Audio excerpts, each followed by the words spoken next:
Whirlpool outlines progress on its 2030 sustainability targets.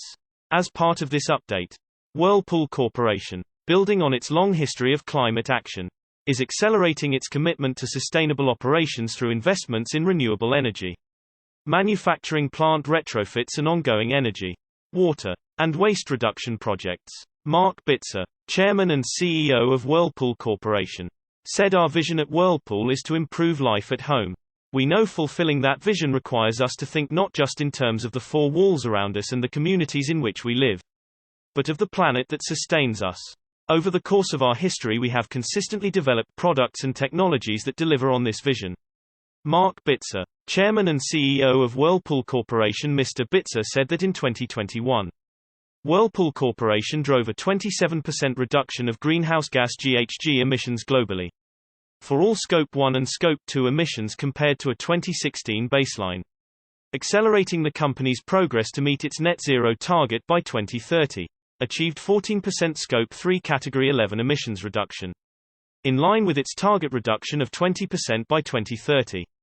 Compared to 2016 levels, with Scope 3 emissions in EMEA having reduced by 60% since 2005, issued its first sustainability bond, with the proceeds allocated to drive positive environmental and social impacts, and continued to develop innovative technologies and products that reduce its environmental impact. Ron Voglerwede, Director of Sustainability at Whirlpool Corporation, says the company's approach to fostering long-term, sustainably resilient operations starts with innovative design and technology to improve energy and water efficiency, as well as recyclability. He adds that continuous improvements as part of the world-class manufacturing process have been rolled out in plants and operations across the manufacturing process and supply chain, to produce the highest quality appliances with the lowest possible waste. Whirlpool takes a holistic, long-term approach to environmental sustainability. Mr. Voglerwede said, "It's not too far into the future that we envisage manufacturing home appliances in plants that are 100% renewable, powered with off-site and expanded on-site wind farms and solar panels, and an end-of-life product recycling program which directly feeds into our own supply chain for new products." The company is prioritizing the use of on-site renewables. And in the UK, for example, all sites are powered by 100% renewable energy generated by wind and hydro power, while it looks to overcome the barriers preventing the use of on-site renewables across the region.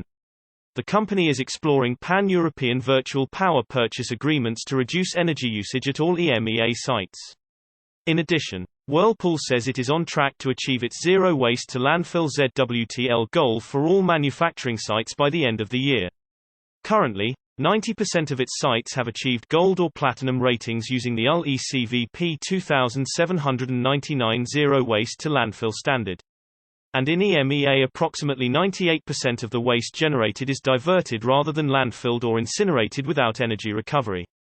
Mr. Bitzer highlighted that Whirlpool Corporation's average refrigerators use less energy than a 60-watt light bulb.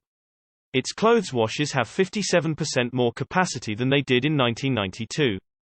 And they use 78% less energy, all without compromising quality and function. He continued, overall, Whirlpool Corporation has reduced 60% of its product emissions since 2005, and continued to invest in innovation to launch leading products that improve performance, while lowering overall carbon footprint. An initiative in Europe has led to the removal of expanded polystyrene EPS packaging from cooking products and dishwashers sold to one of Whirlpool's large retail customers.